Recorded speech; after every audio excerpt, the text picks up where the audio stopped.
Well, now to health matters and baseball, and yeah, there is a correlation today. And because we're joined by Angela Henderson-Bentley with St. Mary's Medical Center, who of course is a huge baseball fan, an even bigger Reds fan. Yes, and not the best day to be one right now, but well, you know, okay. loyalty is important. That's so good, you know, when it comes to your team. Trust me, 21 years of straight losing as a Pirates fan, and they're still struggling. But there's a health connection here with what we're talking about today, and we're talking about diabetes, and one player in particular, Adam Duvall.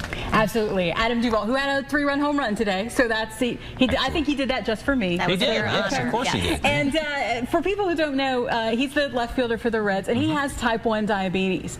And so a lot of people are thinking he's an athlete, he's physically fit. You know, we think of diabetes with, you know, people who don't eat right and don't exercise. Right. Well, that's where we talk about the difference between type 1 and type 2. And in type 2, it can be prevented with exercise, with diet.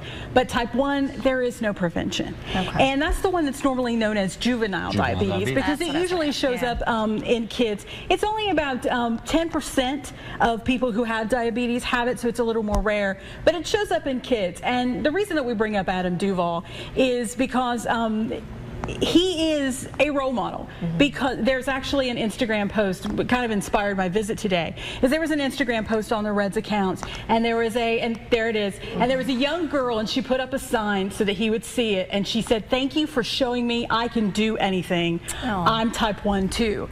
Wow. And then after you read the comments on the Instagram post, people were saying, "I'm type 1. You're my hero, Adam. I want to post this on our support group page," because he is an athlete who is performing at a high level, and he's dealing with diabetes. And diabetes is a very scary word for adults and for kids. Right. And so for kids out there who are getting this diagnosis, and for their families, you know, they may be thinking, you know, this is it for me. I can't play baseball or football or soccer or whatever it is that they're into. Normal life, they feel. Exactly. And so you see him, and you see what he's able to do, and that he's managing his diabetes. He wears, for type 1, the difference is that in type 2, your insulin production is out of whack.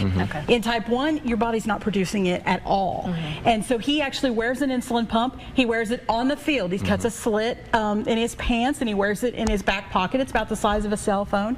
And so he's got the insulin pump, so because the more he exercises, the more he needs that to get in there. And he has a spare one, apparently, because if he does crush it, which is entirely possible in a baseball game. He says he's never done it, knock on wood, but anything's possible. There's always one extra there. So and he has become really the face of managing diabetes. He is somebody, and that's why you know, a young girl like that can come to him and say that, because he's somebody who, as you said, that people can look at him and go, if he can do it at that level of athleticism, certainly I can be a weekend bowler and walk around, you know, the block with my spouse, and I can, you know, be much more active and build and lead an active lifestyle. It's great to see someone like this do that. The thing to remember with diabetes is it's so scary. You feel like you're alone, and you're never alone, and you should never be alone. The importance of dealing with diabetes, education and support. And so, you know, at St. Mary's, we have the Joslin Diabetes Center that we offer education, we offer one-on-one counseling, because it's a total lifestyle change of eating differently, exercising differently, just your whole life. And so you really aren't alone. And even though you feel like, oh, this is on me, I'm the only one, you're not. And you can look to somebody like him. He's from Louisville, so, you know, and he's also working with some of the Cincinnati area health facilities to really get out this same message that, you know, I can do this, you can do it too. And I like that point you say, that you're not alone, because diabetes is something that a lot of people in our area are affected with. It absolutely is, yes. Yeah, and so whether you have type 1 or type 2, it's, again, it's management, it's lifestyle management that can really make the difference. Ange, thanks for coming in. Thanks so much. Thanks for having me. And thanks for dressing up for us, too. I know. Got to stay True Reds fan. loyal. True fan. Yes, definitely. Thank you.